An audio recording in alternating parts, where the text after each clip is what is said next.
On va se faire une étude de fonction sur le logarithme népérien avec un exercice qui est un exercice bilan. Donc tu vois, c'est du type bac dans lequel on va retrouver du TVI, on va retrouver de la variation, de la dérivée, des limites, tout quoi. En fait, on a toutes les questions là-dedans. Et donc la fonction, c'est une fonction qui contient du logarithme népérien. Ok?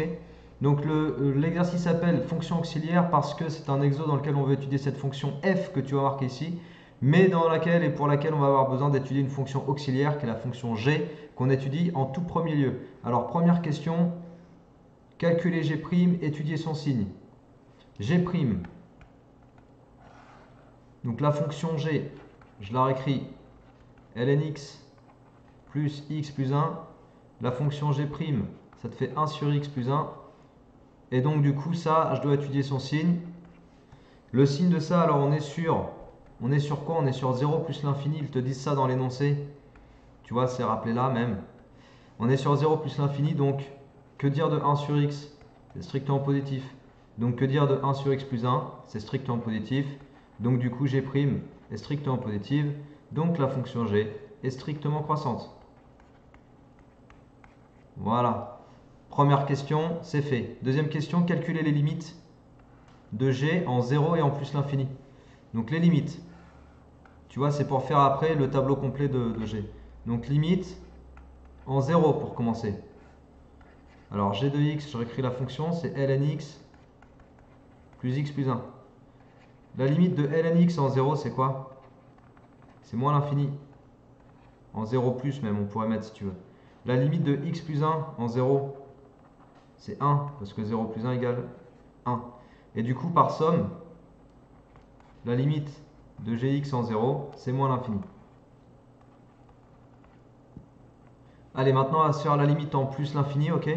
Donc limite en plus l'infini, attends, j'encadre ça. Voilà, limite en moins l'infini, en 0, c'est fait. Limite en plus l'infini. Donc la limite de lnx, c'est quoi la limite de lnx en plus l'infini? C'est plus l'infini. C'est quoi la limite de x plus 1 en plus l'infini? C'est plus l'infini aussi. Du coup, par somme, tu vois, il n'y a aucune fi ici, ça se passe super bien. La limite de gx en plus l'infini, c'est plus l'infini, ok? Voilà, donc les deux limites, on les a étudiées. C'est-à-dire qu'on va pouvoir se faire un petit tableau complet avec le signe de g' et les variations de g. Je vais remettre le signe de g', hein, comme ça on a tout. Donc g', on a dit que c'était strictement positif. Et pour ce qui est des variations de g, on a dit que c'était du coup strictement croissant. Pour ce qui est des limites, on a trouvé ici moins l'infini. Et puis là-bas, plus l'infini. Et on va se rajouter une double barre ici pour te rappeler que 0 est une valeur interdite. Ok? Voilà, donc, maintenant qu'on a dit tout ça, question C, c'est fait, dresser le tableau de variation. Question D, montrer que gx égale 0, admet une unique solution alpha sur 0 plus l'infini. Montrer que alpha est compris entre 0,27 et 0,28. Donc là, normalement, ça doit te faire penser au théorème des valeurs intermédiaires. Alors, on s'intéresse à l'équation gx égale 0. Et tu vois qu'effectivement, g de x va passer de valeurs très très basses, moins l'infini, à des valeurs très hautes, plus l'infini. Et comme elle est continue, à un moment donné, elle passe par 0. Et comme elle est strictement croissante, à un moment donné, elle va quoi? Elle passe qu'une seule fois par 0. Elle passe une unique fois. Donc en fait, 0, il est atteint une seule et une seule fois pour un antécédent alpha. Et puis ça, on va le justifier donc avec le beau petit blabla sur le TVI. Donc sur 0 plus l'infini, g est continue et strictement croissante. Donc ça, c'est le texte que moi je mets tout le temps. Après, tu en as peut-être un que tu fais en cours qui est un peu différent. Mais l'essentiel, c'est d'avoir toutes les idées présentes, quoi. Donc continue, strictement croissante. Ça, c'est les mots importants. De plus, 0 appartient, 0 est une valeur intermédiaire de quoi? De l'intervalle des images. Qui est l'intervalle des images? Moins l'infini plus l'infini. Je vais le noter limite de g quand x tend vers 0. Et ça, c'est la limite de g quand x tend vers plus l'infini. Moi, je vais le noter comme ça. Donc 0 appartient à lim de g de x quand x tend vers 0. Lim de g de x quand x tend vers plus l'infini. Ok? Donc là, c'est l'intervalle des images. Si tu regardes mes vidéos, tu dois savoir que ça, c'est un petit peu moi qui aime bien préciser l'intervalle des images parce que j'aime bien que les élèves fassent bien la différence entre les intervalles d'antécédents et les intervalles d'images. Je sais qu'il y a confusion à ce propos, donc je me répète tout le temps, mais c'est pas grave. Le tout, c'est que tu fasses pas la confusion. Blablabla. Bla, bla, bla. Ensuite, qu'est-ce qu'on dit donc d'après le TVI? D'après même le corollaire du TVI. Alors j'écris TVI, toi sur ta copie du contrôle, il faut que tu écrives théorème des valeurs intermédiaires. Gx égale 0 admet une unique solution alpha dans l'intervalle 0 plus l'infini. Ok, et c'est fait. Après, on te demande de vérifier que alpha, de justifier que alpha est compris entre 0,27 et 0,28. Bah, tu sais ce qu'on va faire, on va calculer g de 0,27, on va vérifier que c'est négatif, et on va calculer g de 0,28 et vérifier que c'est positif, sachant que g de alpha égale 0. D'accord? Alors, calculette, on rentre la fonction, donc ln x plus 1. 0,27, ça me donne quoi ça? Ça me donne moins 0,03. Moins 0,03, effectivement c'est négatif. Et puis 0,28, ça me donne 0,007. J'ai pas envie de faire la blague pourrie sur James Bond, donc je la fais pas. Du coup, g de alpha est compris entre g de 0,27 et g de 0,28, t'as vu? Donc quoi? Bah donc alpha est lui-même compris entre 0,27 et 0,28. Les comparateurs ne changent pas de sens, tu vois les comparateurs ici là, ne changent pas de sens parce que la fonction g est croissante. Si tu veux, on le précise. On précise que g est strictement croissante sur 0 plus l'infini, donc mes comparateurs restent inchangés. Ok? Ouf! On a l'encadrement de alpha. Qu'est-ce qu'il demande après? Justifier le signe de g, déterminer le signe de g en fonction de x. Bon, je ferai peut-être pas tout l'exo, hein, c'est-à-dire question 5 déjà, je sais que je vais pas la faire. Si, je vais faire l'équation de la tangente. Bon, allez, on va essayer de se dépêcher. Alors, le signe, je vais te refaire le tableau de variation de g pour te montrer un truc. En fait, on va superposer, si tu veux, les variations de g et le signe de g. J'aime bien faire ça. Donc, on va faire comme ça. Alors, on est sur 0 plus l'infini. Variation de g. Variation de g, c'est quoi ça? Ça fait strictement croissant. Hop, on passait de moins l'infini à plus l'infini. Et puis, on a dit là qu'on rencontrait la valeur 0 pour l'antécédent alpha. Et bien, du coup, qu'est-ce qui se passe? Il se passe que partout ici, ta fonction g est négative. Tu vois, et partout là-bas, la fonction g est positive. Est-ce que tu le vois sur le tableau? C'est facile à voir, parce que tu passes au-dessus de 0, donc ça devient positif, et parce que tu es en dessous de 0, donc c'est négatif. Donc dans le tableau de signe de g, ça donne ça en fait.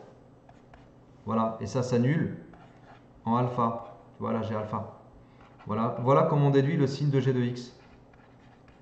C'est négatif puis positif, et puis ça change en alpha. C'est bon?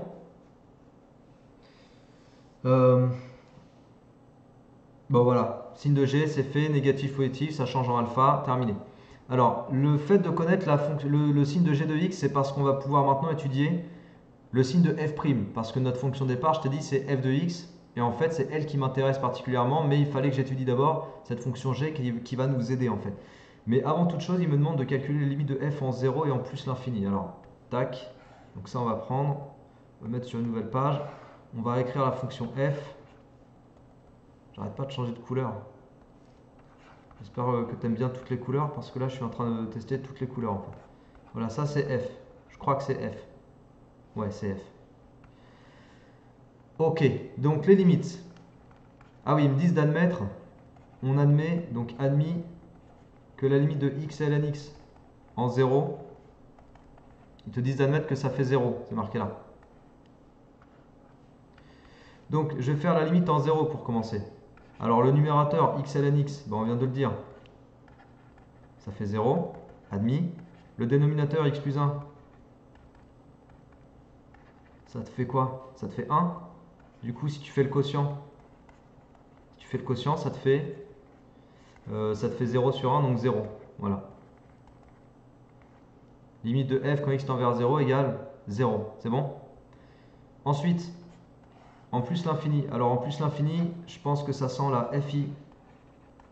On va regarder rapidement. Tu vois, là, x, ça va te faire plus l'infini. Ln x aussi, plus l'infini. Et x plus 1 plus l'infini, donc ça te fait l'infini sur l'infini, donc tu as une fi. C'est-à-dire qu'il faut factoriser par le terme le plus fort. Alors en haut, j'ai rien à factoriser parce que c'est déjà un produit de facteurs. Par contre, en bas, je vais factoriser par x. Voilà. Et comme on est en plus l'infini, je peux simplifier par x parce que c'est différent de 0. Et il me reste ça. Et voilà de quoi on va faire la limite. Donc la limite de ln x en plus l'infini, ça te fait plus l'infini. La limite de 1 plus 1 sur x en plus l'infini, ça fait quoi ça? Donc 1, ça tend vers 1, t'es d'accord? 1 sur x, ça tend vers 0 parce que ça te fait 1 sur quelque chose d'immense. 1 sur 1 million, 0. Il te reste 1. Ok, donc après, si tu fais le quotient, l'infini sur 1 égale l'infini. Donc la limite de f en plus l'infini égale plus l'infini. Voilà, les deux limites, c'est fait. Après, on veut dériver f. Donc f, c'était quoi? C'était x ln x sur x plus 1. Alors là, tu as une forme globalement u sur v. Avec u, c'est x ln x. Et u' du coup, alors attention, parce que là, ça te fait une forme u fois v. Mais on va pas tout détailler parce que sinon, ça va être imbuvable. Donc on va faire un petit peu de tête. Ça te fait 1 fois ln x plus x fois 1 sur x. Donc au final, ça te fait ln x plus 1. Ça, c'est u'. Ça, c'est le petit u'. Et puis le v, donc je reviens sur ma formule u sur v, là, u sur v. Le v, c'est x plus 1. Donc le v', tu vois, c'est 1. Et donc là, tu peux faire ta dérivée f', u'v moins uv' sur v carré. Allez, je te réécris la formule uv' sur v carré. Voilà, voilà, voilà. U', ça te fait x ln x. Non, u', ça te fait ln x plus 1, pardon. Donc ln x plus 1 fois v x plus 1 moins v' fois u. Ok, le tout sur x plus 1 carré. Bon, normalement, on est censé retrouver la fonction g. Hein. Si tu as compris, ça fait 3 fois, je crois, que je dis qu'on est dans un exo avec fonction auxiliaire. Gros oubli de ma part. Oulala, parenthèse là. Qu'est-ce que c'est que ça? Parenthèse obligatoire, on va distribuer après. Donc ça te fait x ln x. X ln x plus x fois 1, donc plus x. Ensuite, plus 1 fois ln x, donc plus ln x. Et plus 1 fois 1, donc plus 1. Moins x ln x. Voilà, x ln x, ça dégage. Il te reste ln x plus x plus 1. Super, c'est g. Donc comme on a la fonction g et qu'on connaît son signe, on va pouvoir conclure sur le signe de f'. Voilà pourquoi on avait besoin de faire l'étude avec le TVI et d'étudier la fonction auxiliaire g de x. Ok? Puis après, bon, l'exercice, ça se termine avec une équation de tangente, je crois. Donc voilà, en haut, tu as g de x sur x plus 1 carré. Hop. Donc pour étudier le signe de f', tu vois, c'est vraiment comme ça. Alors là, je vais un petit peu vite, effectivement, parce que je sais ce que je fais. Mais c'est comme ça que ça doit dérouler dans ta tête si tu travailles sur un exo de ce type dans un contrôle, quoi. Il faut que tu aies ces réflexes de dire ah oui, tiens, il y a la fonction auxiliaire, j'ai étudié son signe, tu vois, c'est à toi de faire ces associations-là. Donc il ne faut pas que tu sois que le nez dans le guidon, il faut aussi des fois que tu regardes le sens global de l'exercice que tu es en train de résoudre. Donc pour le signe de f', je vais avoir besoin du signe de g, que je connais, du signe de x plus 1 au carré qui est positif, j'en déduirai le signe de f', et du coup les variations de f. Donc signe de g sur 0 plus l'infini, on a dit que ça changeait en alpha. Le signe de x plus 1 carré, ça va être strictement positif. Le signe de f', f' étant égal à g sur x plus 1 carré, bon bah je ferai la règle des signes. Et puis variation de f. Variation de f, pareil, on appliquera la propriété de la dérivation. Ok, allez, donc trait de séparation aussi ici. Ensuite, on remplit les signes. Alors pour G, tu te souviens, on avait dit que c'était négatif, ça s'annulait en alpha, ça devenait positif. On l'avait dit où? Là? Non? Là? Là? Je sais plus. On l'avait dit quelque part, hein. Tu te souviens? Je sais plus où. Il y a trop de choses là. Bref, ça faisait moins plus, ok? Signe de f' du coup. Donc moins par plus, ça fait moins, et plus par plus, ça fait plus. Ça s'annule en alpha. Variation de f, décroissant, croissant. Et puis là, on atteint un minimum, f alpha, que tu peux calculer si tu as envie, sachant que alpha, c'est environ 0,27. Alors, tiens, bah, le signe de g était là. Du coup, j'ai perdu. Non, c'est bon. Dernière chose, donc l'équation de tangente, mais avant toute chose, ouais, vérifie à la calculette, toujours vérifie que ton signe, ta variation est cohérente avec ce que tu as graphiquement, quoi. Ok, c'est très important ça. Mais ce qu'il faut vérifier aussi, c'est que la tangente que tu as trouvée, elle est aussi cohérente avec que tu vérifies graphiquement que la tangente que tu trouves, c'est bien la bonne tangente. Alors on demande l'équation de tangente au point d'abscisse 1. Donc tangente, et puis on s'arrêtera là après, tangente en x égale 1 On va l'appeler T1. Son équation, ça te fait f'1 fois x moins 1 plus f de 1. Donc f'1, on va calculer ça séparément, f'1 et puis f de 1. D'accord? Donc f'1, alors attends. Si je me souviens bien, ça faisait ln de 1 plus 1 sur 1 plus 1 au carré. Ok, c'était la formule qu'on a trouvée. Tu peux regarder, remettre en arrière si tu veux dans la vidéo. Donc ça te fait 2 sur 4, ça fait 1 demi. Et puis f de 1, je pense que ça va faire 0 parce que ça te fait 1 fois ln1. ln de 1 étant égal à 0 sur 1 plus 1. Tu vois, donc on s'en fiche, ça fait 0 quoi. Voilà, donc au final quoi? Bah au final, ça te fait 1 demi fois x moins 1 plus 0, donc 1 demi x moins 1 demi. Ok, allez, on termine cette vidéo en regardant la fonction f et cette tangente. Voir si je peux tracer ça et te montrer rapidement. Alors, x fois ln x sur x plus 1. Voilà, et puis l'autre 0,5x plus, non, moins 0,5. Allez, graphe. Non, c'est pas bien zoomé. J'ai pas bien fait le zoom, il faut que j'attende qu'elle finisse de tracer. Donc, fenêtre.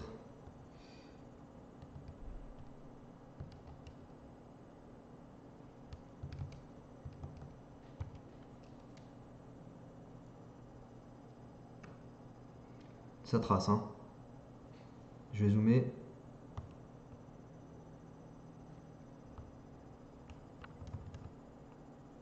Et te montrer.